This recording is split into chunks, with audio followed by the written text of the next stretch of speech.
Una sa lahat, sa pool sa CCTV ang pagdating ng riding in tandem na yan.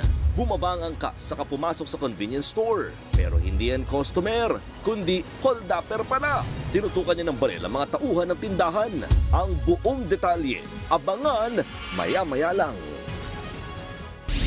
Magandang hapon, Pilipinas. Kasama ang buong puwersa ng News 5. Ito ang Frontline Pilipinas Weekend. Pangulong Bongbong Marcos bumuelta sa mga hirit ni dating Pangulong Digong sa kampanya. News 5 exclusive. Delivery rider patay matapos pagbabarilin sa Antipolo. Motorsiklo ng biktima tinangay ng mga sospek. Lalaki patay matapos pagtatagain dahil umano sa selos. Isa na namang barko ng China itinaboy ng Philippine Coast Guard malapit sa Zambales. Nations girl group na BINI lumikha ng kasaysayan sa kanilang sold-out concert sa Philippine Arena. At naggaganda ang kandidata ng Miss Universe Philippines 2025, ipinakilala na.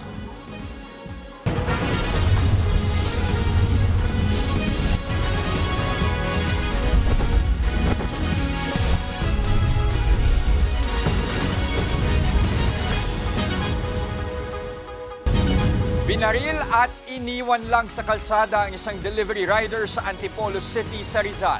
Tinangay pa ng mga salarin ang motorsiklo ng biktima. Nasa frontline ng balitang yan, si Dave Abuel, exclusive. Duguan at wala ng buhay nang makita ang lalaking yan sa Cabrera Road sa Antipolo City madaling araw nitong Huwebes. Nakitaan ng tama ng bala sa likuran ng ulo at sa hita ang biktima. Sa imbestigasyon ng mga pulis, delivery rider ang 37 anyos na lalaki at maghahatid sana ng pagkain. Tinangay mula sa biktima ang gamit niyang motor dahil nakita sa CCTV na iba na ang nagmaneho nito. Sa isa pang kuha ng CCTV, makikita ang isang AUV na sinenyasan ang motorsiklo na mauna. Maaaring kasabat raw ang nagsenyas na sakay ng AUV. Posibleng sakay daw niyan ang biktima bago iniwang wala ng buhay sa kalsada. Hindi bababa sa dalawa ang tinuturing na person of interest ng mga pulis sa pamamaslang. Yung nag-drive na motor at kung posibleng doon nga sa nakasakay sa EUV, mga 2 o 3 yun. Sa bahaging ito ng Cabrera Road, nakitang wala ng buhay ang biktima. Wala namang ideya ang mga kaanak sa posibleng motibo sa krimen.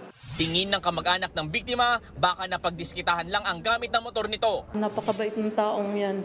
Kaya nagulat kami bakit siya nasama sa mga ganyan, bakit na wala lahat ng gamit niya, lahat kinuha sa kanya. Panawagan nila sa mga sospek. Sana po naawa kayo sa kapatid ko. Kung kinuha niya lang po or kung gusto niya lang po talaga yung motor or kung ano man, nag-hold up man kayo, kinuha niya na lang yung gamit, hindi pati yung buhay ng kapatid ko. Patuloy pang investigasyon ng mga pulis sa insidente. Maharap ang mga suspect sa reklamong murder at carnapping. Nagbabalita mula sa frontline, Dave Abuel, News 5. Sumiklab ang sunog sa isang residential area sa Quezon City kaninang hapon. At live mula sa Quezon City na sa frontline po ng balitang yan, si Bea de Guzman. Bea, kamusta na? Naapulan na ba ang apoy dyan?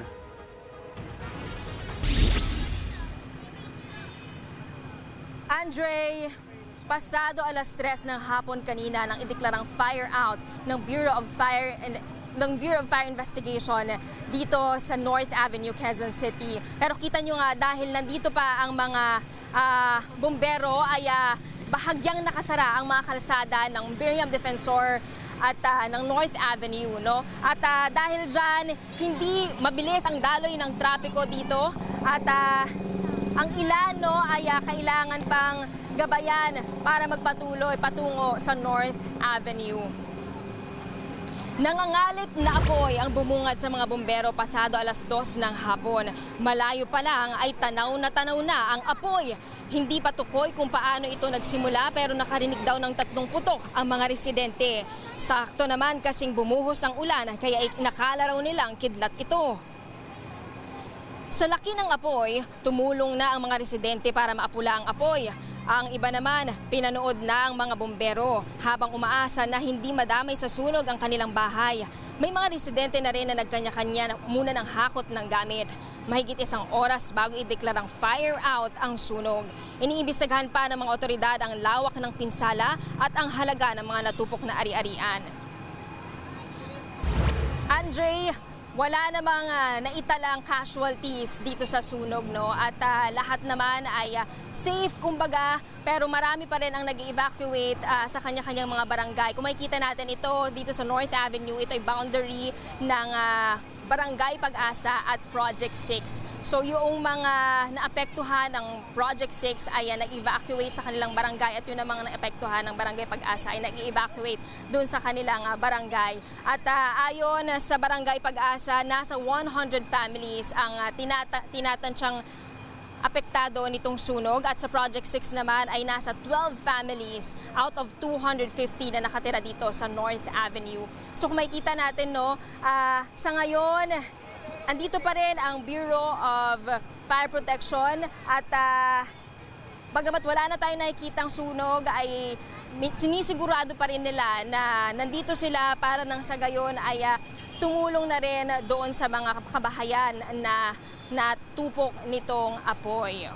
Okay, so sa ngayon, Andre, inaasahan natin na yung mga barangay na nabanggit kagaya ng Project 6 at Barangay Pag-asa ay handang kupkupin ang mga evacuees na nasalanta nitong sunog. Sa ngayon, babalikan natin ang Bureau of Fire Protection, no, pagdating sa kung ano na nga ba ang dahilan nitong sunog dahil ongoing pa ang investigation. Balik sa iyo, Andre. Live mula sa Quezon City, maraming salamat, Bea de Guzman. Sa pool sa CCTV, ang pang-hold up sa isang convenience store sa Hermosa, Bataan. Nahuli naman ang 2 suspect na napag-alamang peke pala ang gamit na baril. Nasa frontline ng balitang yan, si Brian Basa. Sa kuhang ito ng CCTV sa Hermosa, Bataan, makikita ang pagdating ng isang motorsiklo sa pardahan ng convenience store. Bumaba ang angkas ng motor, saka pumasok ng tindahan habang nag-abang sa parking lot ang rider. Sa isa pang kuha ng CCTV sa loob ng tindahan, makikitang bumunot ng baril ang lalaki. Tinutok niya ito sa 2 tauhan ng convenience store, saka inutusang ilabas ang pera sa kaha. Tinangay niya kalaunan ang perang nagkakahalagang higit 200,000 pesos. Sunod naman niyang inutusan ng 2 empleyadong pumasok sa loob ng storage. Matapos ang pang-hold up, agad na sumibat ang mga kawatan. Ayon sa mga otoridad, kumakain ng tanghalian ng 2 store crew nang bigla silang hold upin. Ito na rin daw ang ikalawang beses na ma-hold up ang convenience store. Noong taong 2023, napatay ang isang suspect matapos makipagbarilan sa mga rumispondeng pulis. Kalaunan, nahuli sa follow-up operation ng mga pulis ang 2 suspect na sina alias JR at Mer, kapwa mga residente ng Dinalupihan, Bataan.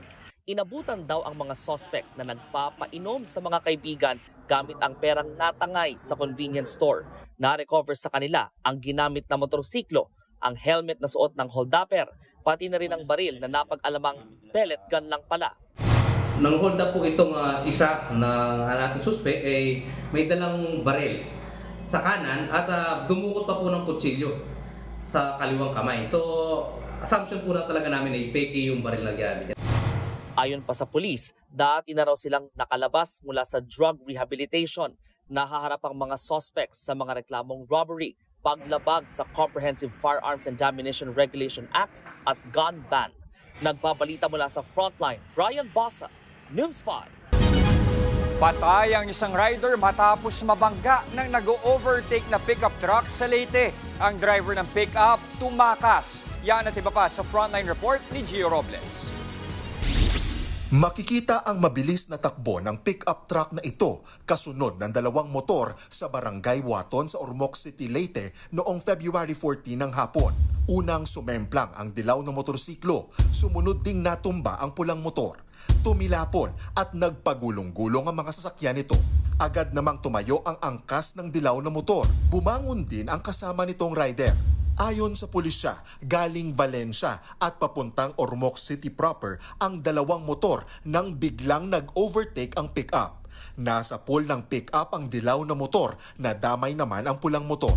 Nasawi sa trahedya ang rider ng pulang motor. Patuloy na hinahanap ang driver ng pick-up na mabilis na tumakas. Mahaharap sa kasong reckless imprudence resulting in homicide with physical injuries and damage to property ang driver.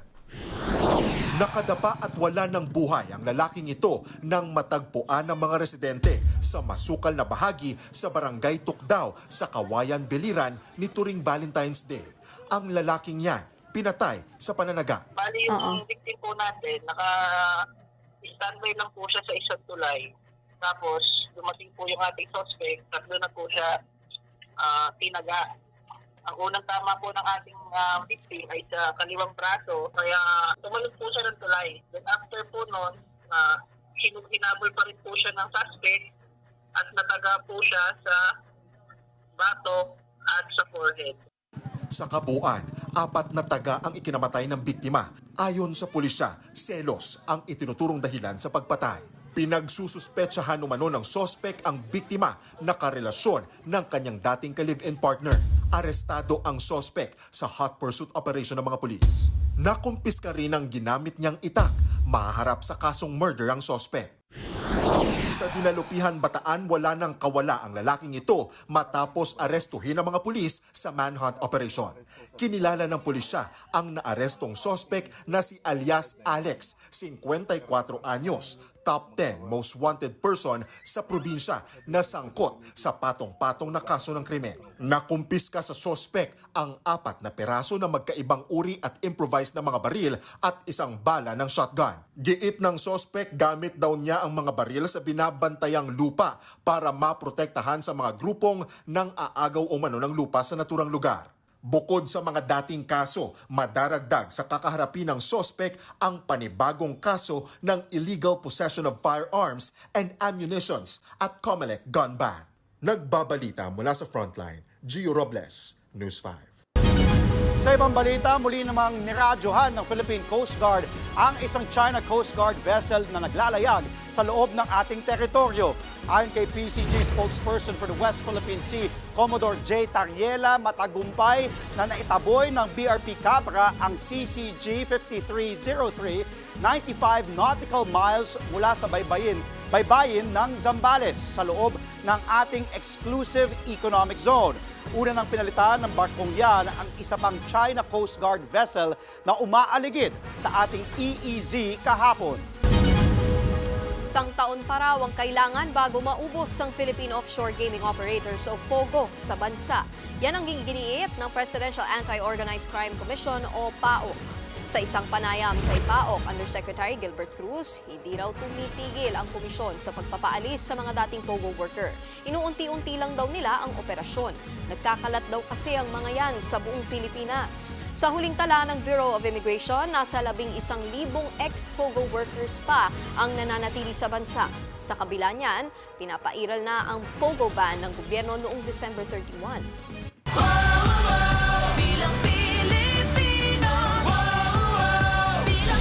Binira ni Pangulong Bongbong Marcos sa mga bagong patutsada ni former President Rodrigo Duterte. Tila nawawalan na raw ng pag-asa ang kabilang partido dahil mahirap aniyak kalabanin ang kanyang mga pambato. Yan at iba pang ganap sa mga kampanya sa Frontline Report ni Maricel Halili. Kilalang baluarte ng mga Duterte, sinubukan pa ring manuyo ng mga botante sa Davao ang mga pambato ng alyansa para sa bagong Pilipinas kahapon. Present si Pangulong Bongbong Marcos at hindi niya pinalagpas ang biro ni former President Rodrigo Duterte na pumatay ng 15 senador para makapasok ang lahat ng pambato ng PDP. Ayon kay PBBM, tila natatakot ang ibang partido sa kanyang mga manok, kaya kung ano-ano na lang daw ang sinasabi. Siguro, kanina wala silang pag-asa, kaya papatay na lang sila ng 15 na senador. Ang iniisip lang nila, ang kaisa-isang solusyon sa lahat ng problema ay pumatay pa ng Pilipino. Dagdag pa niya.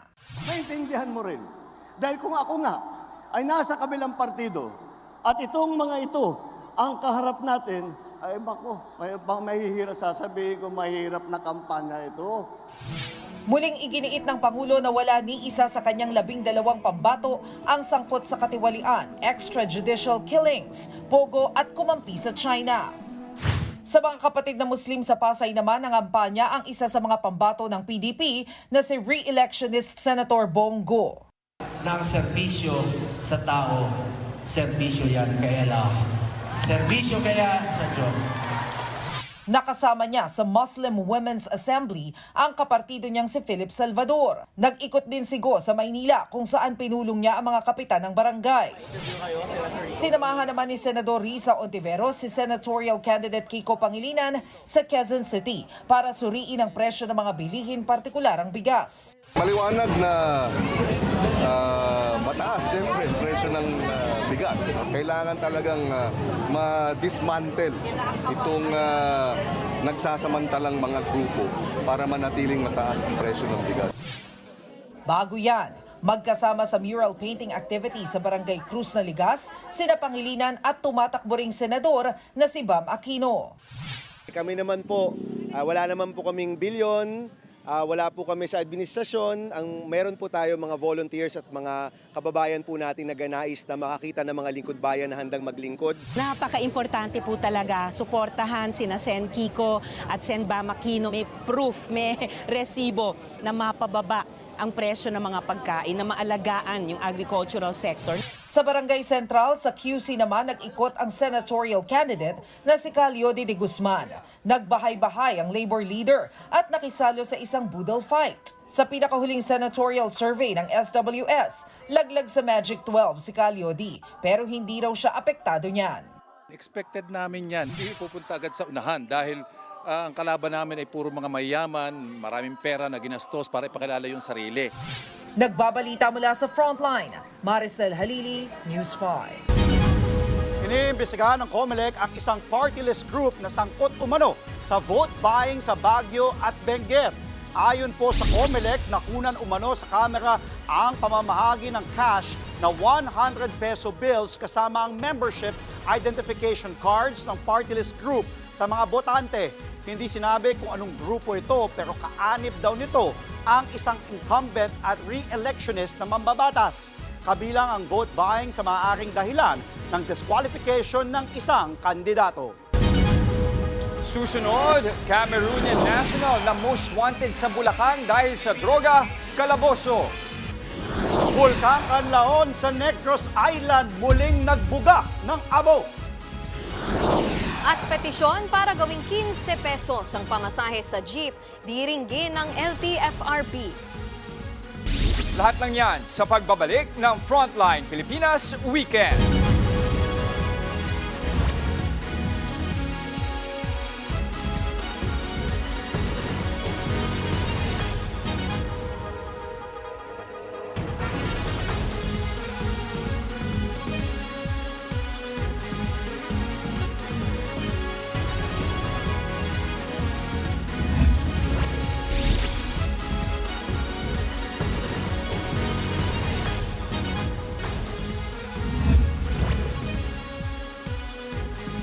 Timbog po ang isang Cameroonian national na isa umanong most wanted sa Bulacan. Naaresto sa bisa ng arrest warrant ang umano'y pugante na si Felix Verbe, 43 anyos. Naharap siya sa mga kasong paglabag sa Dangerous Drugs Act of 2002 at Violence Against Women and Their Children Act of 2004. Matagal na umanong nagtatago ang sospek. Nasa kustudiya na siya ng pulisya. Nasabat ang higit 44 million pesos na halaga ng shabu sa buy-bust operation sa Davao del Norte. Nahuli naman ang mag-live-in partner na tagahatid daw ng droga sa ilang lugar sa Mindanao. Yan at iba pa sa report ni Gary De Leon.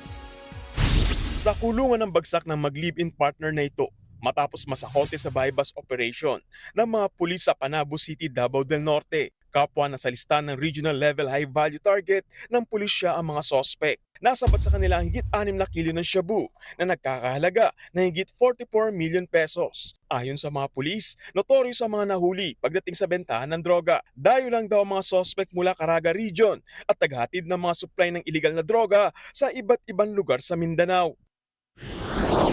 Hindi na nakapalag ang 7 kalalakihan na salakay ng kanilang drug den sa Ilongos, Leyte. Kabilang sa mga nahuli, ang maintainer ng drug den, 2 co-maintainer na kasamang nagbantay sa drug den, 3 bisitang gumagamit ng droga at 1 menor de edad.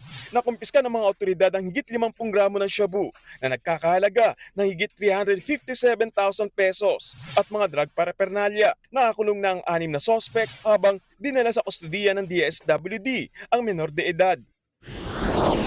Bitbit ang search warrant, pinasok ng mga pulis ang isang bahay sa Katarman, Northern Samar. Hinalugog nila ang sala kung saan natagpuan ang 7 sachet ng shabu na may halagang higit 36,000 pesos. Pagdating sa kwarto, natagpuan naman ang 3 di-lisensyadong baril. Nahuli naman sa operasyon ng 5 sospek, kabilang ang 2 high-value target. Nahaharap ang mga inaresto sa mga reklamong paglabag sa Comprehensive Dangerous Drugs Act at Comprehensive Firearms and Ammunition Regulation Act. Nagbabalita mula sa Frontline, Gary De Leon, News 5. Arestado ang 11 mangingisda dahil sa illegal fishing sa Orion, Bataan. Ayon sa mga pulis, gumamit sila ng mga ipinagbabawal na fine mesh net o mga lambat na maliliit ang butas. Nakumpiska rin ang 7 bangka na nagkakahalaga ng 240,000 pesos. Naharap sa patong-patong na reklamo ang mga inarestong mangingisda. Samantala, libo-libong aplikante po ang lumahok sa job fair para sa 4PS Caravan ng Department of Social Welfare and Development sa Tagum City, Davao del Norte kahapon. Aabot po sa higit 800 trabaho ang inialok sa programa. Nasa frontline ng balitang yan, si Mindanao correspondent Bril Montalvo. Labis ang saya ng 19 years old senior high fresh graduate na si Justin nang ma-hire on the spot sa kanyang ina-applyang trabaho bilang bagger sa isang mall sa Panabo City, Davao del Norte. 4-piece beneficiary ang kanyang ina at hindi raw muna siya magpapatuloy sa kolehiyo dahil kapos sa pera. Masaya po ma'am para sa akin kasi first time ko to niya. Tapos at pagbubutihan ko po aking pagtatrabaho. Si Nanay Ronnie naman, nagbabaka sakaling matanggap sa kanyang ina-applyang trabaho bilang cook sa isang kainan. Isa rin siya sa mga benepisyaryo sa 4-piece. Eri ko ka nang-apply kong trabaho. Pumunta ako dito kasi mag-a-apply ako ng trabaho kasi napakahirap talaga ng panahon ngayon. Nagbabalat lang ako ng saging. Dalawa lang sina Justin at Ronilyn sa libu-libong aplikante sa isinagawang trabaho sa Bagong Pilipinas para sa 4-piece caravan ng Department of Social Welfare and Development kahapon sa Tagum City Hall Atrium. Dinaluhan mismo ito ni Pangulong Bongbong Marcos kasama si DSWD Secretary Rex Gatchalian. Sa talumpati ng Pangulo, binigyang diin ito na sa kanyang administrasyon walang maiiwang Pilipino. Patuloy din namin pinapalakas ang paghahatid ng mga serbisyo para sa inyong lahat upang matulungan kayo na makahanap ng trabaho at magsilbing hakbang tungo sa pagkamit ng inyong mga pangarap sa buhay at para sa inyong mga pamilya. Katuwang ang Department of Labor and Employment at ilang mga kumpanya sa pagbibigay ng higit 800 trabaho. Nagbabalita mula sa Frontline, Bril Montalvo, News 5, Mindanao. Nakatakdang dinggin ang isang petisyon para itaas sa 15 pesos ang minimum na pamasahe sa jeep. Ayon sa Land Transportation Franchising and Regulatory Board o LTFRB, 2023 pa nakabinbin ang petisyon at nakatakdang dinggin sa February 19. Ilang transport groups daw ang naghain niyan sa kanila. Kung papaboran ang panukala, 2 pesos ang itataas sa kasalukuyang minimum fare na 13 pesos. Una nang pinayagan ang pisong provisional increase sa pamasahe noong October. Muling nagbuga ng abo ang Bulkang Kanlaon sa Negros Island. Makikita ang pagbuga nito ng volcanic ash pasado alas 2 ng hapon kahapon. Ayon sa PHIVOLCS, tumagal ito ng hanggang 8 minuto. Nasundan pa yan ng isa pang ash emission mag-aalas 6 kagabi.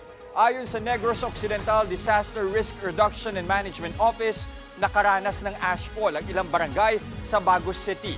Paalala ng otoridad sa mga apektadong residente na maging alerto at sumunod sa mga direktiba ng mga otoridad. Na hindi po pwede cross po sa 6 kilometers extended danger zone kasi very dangerous po siya. And also, aware po tayo ng face mask po for protection din po sa ating in case of ash emission kasi po yung ash po ng vulkan is very dangerous po sa ating lungs. It may cause lung diseases Mag-ingat po tayo and be vigilant po sa mga susunod na mangyayari po. Meron pong higher chance of na masundan po ang aktibidad ng kahapon yung mga susunod na araw. Susunod, 18 patay sa stampede sa istasyon ng tren. Pope Francis nagpapagaling sa sakit. At Nations Girl Group na BINI niyanig ang Philippine Arena sa kanilang pasabog na performances. Huwag po kayong bibitiw mga kapatid, magbabalik ang Frontline Pilipinas Weekend.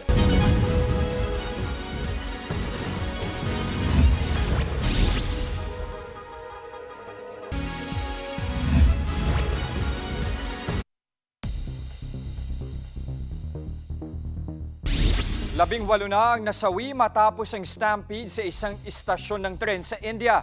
Nag-unahan daw ang mga pasahero para makahabol sa isang pista. Yan at iba pa sa Frontline News Abroad. Kabi-kabilang pasahero ang bumalagta sa New Delhi Railway Station sa India. Ang ilan sa kanila sinusubukang painumin ng tubig. Karamihan naman iginigilid dahil sa dami ng taong dumaraan. Sa video na ito, kumpul-kumpul na pasahero naman ang nahimatay sa hagdanan. May nagkabaliyahan, ang ilan naipit at nadaganan.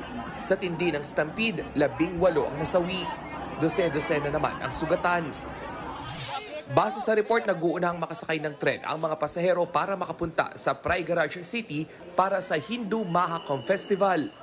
Hindi pa tukoy kung ilang pasaherong dumagsa sa nasabing istasyon pero iniimbestigahan na ang dapat managot.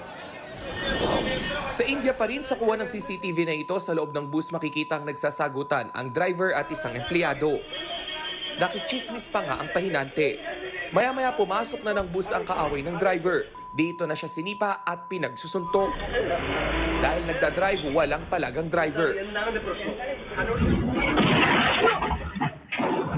Hanggang sa sumalpok ang bus sa isa pang bus, agad nagbabaan ng mga pasahero, habang nanakit naman ang ulo ng tsuper. Base sa report, nag-away sa schedule ang driver at empleyado. Inireklamo na ng driver ang katrabaho. Kakaibang wedding crasher naman ang umattend sa isang kasal sa Uttar Pradesh. Literal na itinigil ng sumulpot na leopard ang kasal nang magwala at manghabol ito sa buong venue. Base sa report, nagtakbuhan ang mga bisita palabas habang nagtago naman sa kotse ang bride at groom. Tumagal ng 4 na oras ang habulan bago nahuli ng mga otoridad ang leopard. 2 naman ang sugatan. Pero sa hinaba-haba man ng habulan, natuloy rin kinabukasan ng kasal. Nagbabalita mula sa Frontline, Rainiel Pawid, News 5. Kasalukuyan pa rin nasa ospital si Pope Francis at hindi na muna makapagmimisa ngayong linggo. Ayon sa Vatican, inabisuhan ng Santo Papa na magpahinga para tuluyan ng gumaling. Matatandaan na nitong Biyernes, isinugod sa Rome's Gemelli Hospital ang 88 years old pontiff dahil sa bronchitis. Base sa huling laboratory test ni Pope Francis, bumuti na raw ang lagay nito. Disyembre nang simulang indahin ng Santo Papa ang kanyang respiratory issues.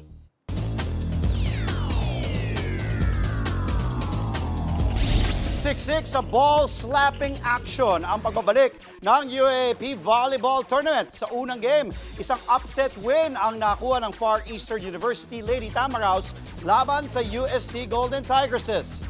4th set victory ang tinarabao ng Tamaraws laban sa runner-up ng Season 86. Ang ace spiker na si Jers Petalio ang bumida para sa FEU. Nagtala siya ng 15 points. Pahirapan naman ang scoring at depensa para sa UST na wala ang ilang core players dahil sa injury. Sa isa pang match, nagawang manalo naman ng UE Lady Warriors laban sa UP Fighting Maroons. Umabot sa 5th set ang laban bago tuluyang nasulot ng UE ang panalo.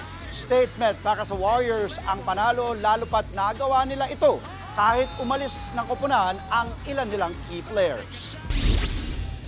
Samantala, kinapos naman ang Gilas Pilipinas kagabi kaya't natalo sila kontra Lebanon sa Doha International Cup. Unang lumamang po ang Lebanon bago humabol naman ang Gilas sa third quarter. Nadikit pa nila ang score sa 51-50. Yun nga lang, umariba na ang opensa ng Lebanon sa fourth kaya't natambakan ang Gilas.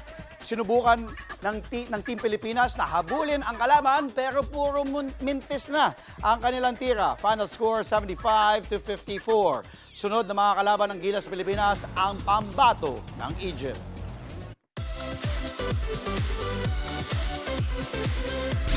Formal nang ipinakilala ang halos 70 kandidata na maglalaban-laban sa Miss Universe Philippines 2025. Silipin natin ang kanilang pagrampa sa report ni Laila Pangilinan. The journey to the crown has begun. 69 na naggagandahang kandidata ang kalahok sa Miss Universe Philippines 2025. Taglay ang gandang Pinay. Nagpatalbugan sa pagrampa ang mga kandidata mula sa iba't ibang probinsya at ibang bansa sa isang hotel sa Makati City kagabi. May mga first-timer at mayroon ding repeaters. Gaya ni Miss Universe 2024 second runner-up Atisa Manalo. Maging si dating binibining Pilipinas Globe Chelsea Fernandez. Kabilang din ang beauty queen actress at proud mama na si Winwin Marquez. Muli siyang nagbabalik sa beauty pageants matapos ang halos 8 taon. Dreams never expire. Whether you're a mother, you're a wife, or anyone who has any dreams. So, hindi titigil ang pangarap. And I think it's time to see also, sana, a mother to win Miss Universe. Present din sa event si reigning Miss Universe Asia, Chelsea Manalo. Nagbigay naman ng mensahe sa mga kandidata ang bagong National Director ng Miss Universe Philippines na si Miss Universe 2013 Ariela Arida. I know it's so hard to be part of Miss Universe Philippines. Every year it gets harder and harder, tougher and tougher. I do hope that this year, hopefully, we get our 5th Miss Universe crown from this year's batch. Ipinaalala rin ng Miss Universe Management ang kahalagahan ng pagsuporta sa mga kandidata. Supportive of the women and not tolerating and not normalizing the toxicity of social media.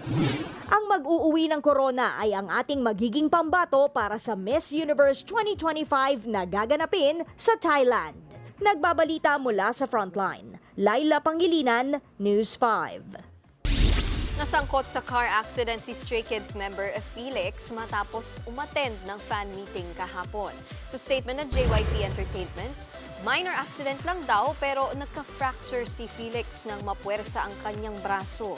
Agad namang dinala sa ospital ang K-pop idol at inabisuhan ng mga doktor na kailangan ng maayos na pahinga ni Felix. Kasalukuyan na rin siyang nagpapahinga at nakafocus sa recovery.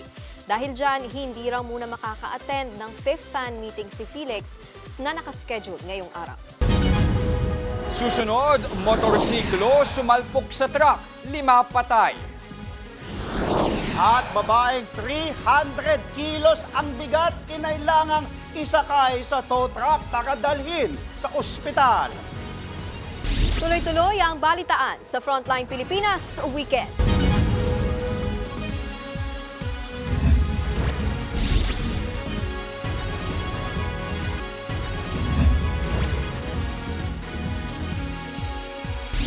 Patay ang mag-asawa at 3 nilang anak matapos sumalpok ang sinasakyan nilang motorsiklo sa isang truck sa Initaw, Misamis Oriental. Ayon sa pulisya, pauwi na sana ang magkaanak mula sa isang okasyon. Nag-overtake sila sa kabilang linya para lampasan ang kasunod na sasakyan. Sakto namang nakasulubong nila ang truck hanggang sa tuluyang nadisgrasya. Nadamay naman ang isang kotse na bumangga sa likod ng truck. Hindi na nagsampa ng reklamo ang mga kaanak ng 5 biktima. Sugatan ng 3 opisyal ng Barangay Kaya-Kaya sa Maguindanao del Sur.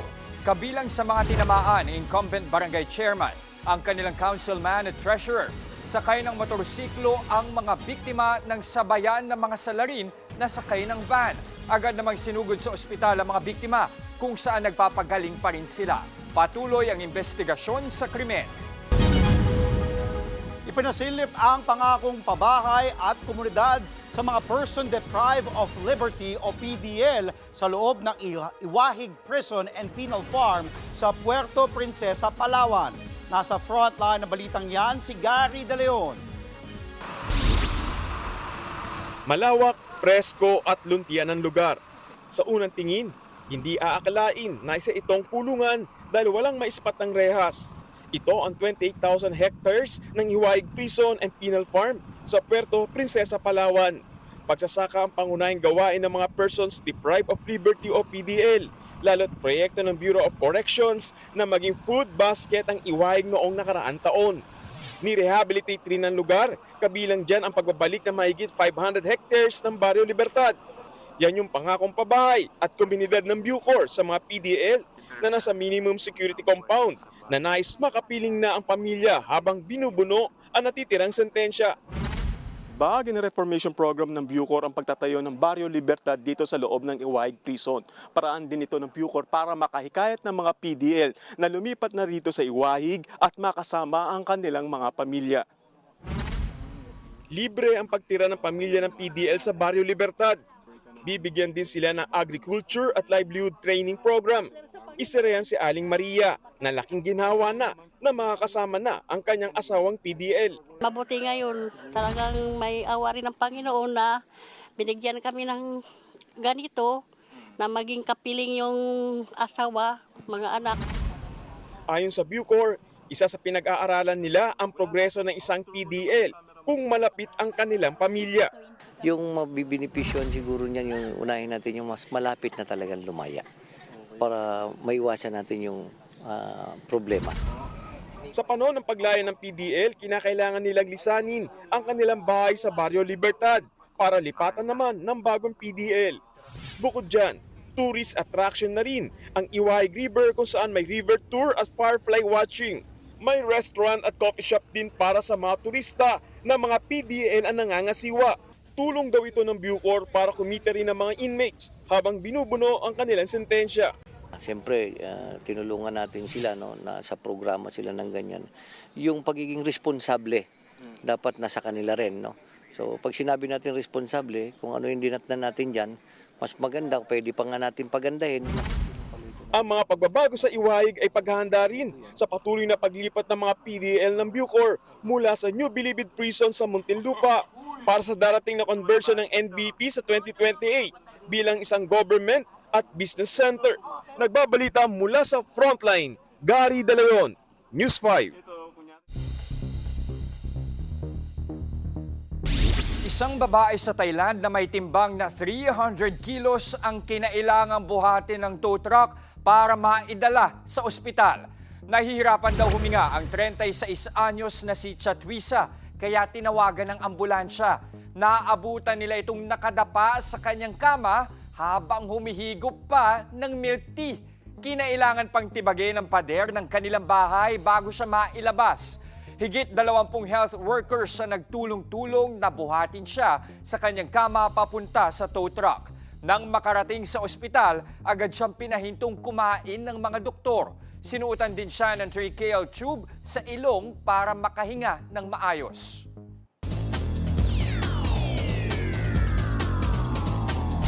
Mga kapatid, isa pong batang gymnast ang nadala ng karangalan sa ating bansa. Sa kabila ng murang edad, nagagawa pa niyang balansehin ang pag-aaral at sports. Kilalanin po natin siya sa Frontline Report ni Ian Suyu. Wala pang isang taon nang gulatin ni Pinoy ace gymnast Carlos Yulo ang mundo nang magwagi ng 2 gintong medalya sa Paris Olympics. Isang batang gymnast na naman ang gumagawa ng pangalan sa European stage. Yan ay ang 12 anyos at Italy-based athlete na si Jody Chavez. 5 taong gulang pa lang si Jody nang ma-introduce sa gymnastics. Pero mula nun, hindi na raw siya tumigil sa paglalaro ng sport na ito. At kahit nga busy sa pag-aaral, nagagawan pa rin niya ng paraan na isabay ang regular na training. Sa Lunes po hanggang Biyernes po, I'm go to school muna po. Then after school, alas 3 po, pupunta na po ako sa gym. Then magtatapos pa ako at 9 p.m. po. At dahil dyan, sunod-sunod ang naging panalo ni Jody.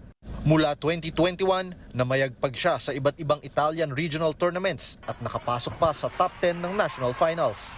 Pero isang malaking dagok ang humambalang sa batang karera ni Jody matapos ang isang major injury sa training. Last year was the major accident niya po. Tumama po yung underlip, yung lower lip niya. So, natanggalan po siya ng 4 teeth. So, she had to go the surgery. And then, 8 stitches. That time, yung nakita ko, sir, siya yung accident na yun, lahat ng magulang na makikita on that situation, susuko ka, sir. So, sabi ko, anak, tama naman, mag-isip muna tayo. Baka hindi to para sa'yo. Sa halip na sumuko, tila pinagpaglang ni Jody ang tinamong injury at agad bumalik sa training. After po that incident po, ayaw ko na po mag-gymnastics. But pumunta pa ako sa gym ko po kasi po gusto ko pong parang manood po, ganyan po. Then, sabi po ng puso ko po, gusto ko nang bumalik. Tila worth it naman ito matapos niyang muling magkampiyon sa kanyang age group ng Gold A5 Regional Tournament sa Naples, Italy nitong Enero. Ang ilan nga sa mga tinalo niya, mas matatanda pa sa kanya. Yung nag-competition po ako, sabi ko po, hindi po ako mananalo. Kasi po, may isa pa po akong injury po. Then, mahirap po. Sabi ko, hindi ko kakayanin po. Pero po, nakaya ko. Sa ngayon nga, patuloy ang training ni Jody abroad at nakikipag-ugnayan na rin daw sila sa Gymnastics Association of the Philippines para sa posibleng paglalaro niya sa Pilipinas at maging miyembro ng national team. Pero ang pinaka-target niya raw, sundan ang yapak ng idolo niya na si Kaloy sa world stage. Ano yung pinaka-ultimate na goal mo as a gymnast? Punta sa Olympics po. Ika nga nila, malayo pa, pero malayo na. Nagbabalita mula sa Frontline, Ian Suyu, News 5.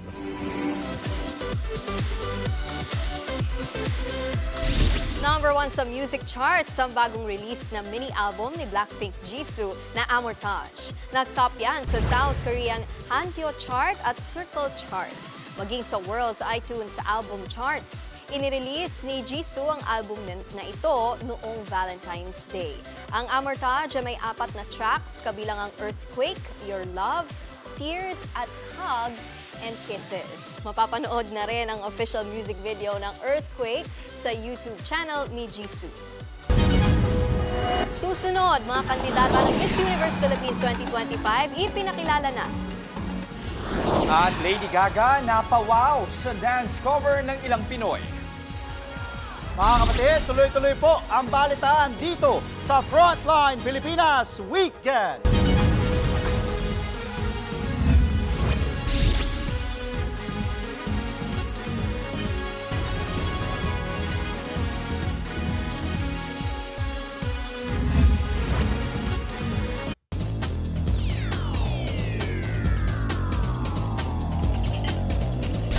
Para sa mga kapatid nating volleyball fans, tuloy-tuloy po ang UAAP action sa Women's Tournament ngayong hapon. At live mula sa Pasay City, nasa frontline po ng balitang yan, si Ian Suyu.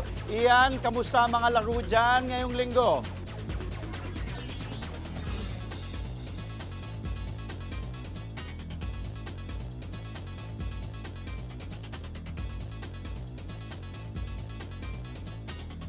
Okay, Ian. Susubukan naming balikan si Ian Suyu na nag-uulat live mula sa MOA Arena sa Pasay City. Maraming salamat.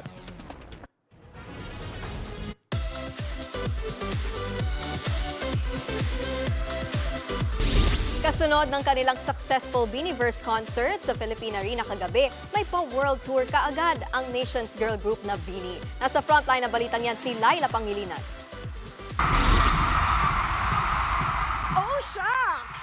Beanie made history again! Ang ating Nations Girl Group ang siya lang namang kauna-unahang Filipino group na nagkaroon ng sold-out solo concert sa pinakamalaking indoor arena sa buong mundo na Philippine Arena. Punong-puno at dumadagundong ang buong arena kagabi sa kanilang Beaniverse concert. All out ang performances as always ng paborito nating 8. Guest performer dyan ang OPM singer-songwriter na si Maki. Kaya say na mga Bloom, worth the wait at sobrang sulit. Sulit talaga! Nang gawaran din ng parangal kagabi ang Bini bilang Billboard Philippines #1 Artist of 2024 at MTV EMA's Best Asia Act of 2024. Pero hindi lang yan, dahil may pasabog pa ang Bini. Inanunsyo rin sa concert ang kanilang kauna-unahang World Tour. You heard it right. Biniverse World Tour will go to Dubai, London, and North America this coming May and June. Para sa exclusive members pre-sale, available yan sa February 18 sa London at Dubai, habang March 3 naman sa North America. Nagbabalita mula sa Frontline, Laila Pangilinan, News 5.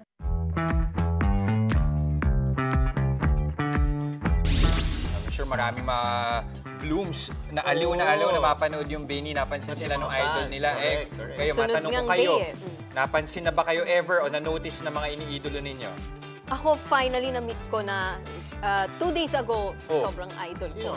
Marian Rivera. Marian Rivera. Ay, nakita ko yung diba? post. Ganda kasi ako kay Marian Rivera. Mukhang Mama Mary talaga. Kaya niyan, pati kayo doon ko nanonood sila. Ako, yes and no. Yes, because nakilala ko si Steph Curry nung nag-host ako ng kanyang tour nung nandito siya 2015-2018. No, kasi pag mini-message ko sa Instagram, hindi sumasagot. Hindi sinisin, pati si Lebron. Baka nga hindi siya Hindi, kasi yes, tama. Ikaw? Talaga yun. Oo naman, napansin ako ni Andre Felix. Yun talaga eh. Katabi pa nga natin sa isang mesa. Iba na. Bata pa lang ako, pinapanood ko na to eh. Pinapanood ko to, tinatangay ng tiyanak yan. Yung mga fans mo, kinikilig na. Dali. Pero ito, heaven mo ang feeling ng ilan nating kapatid matapos ma-notice na kanilang idol na si Lady Gaga.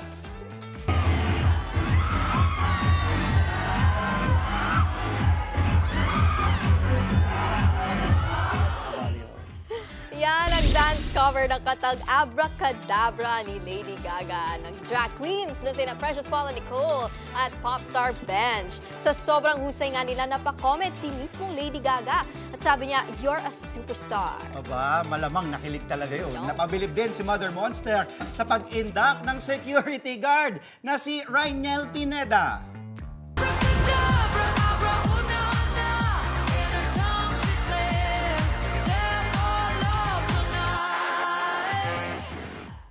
Oh, nakatayo ka na, Andre. Sample na. Sige na, go na.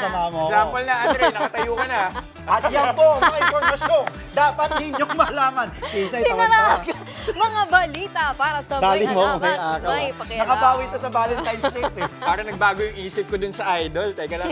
Kami po ang inyong mga kasangga sa Frontline Pilipinas Weekend.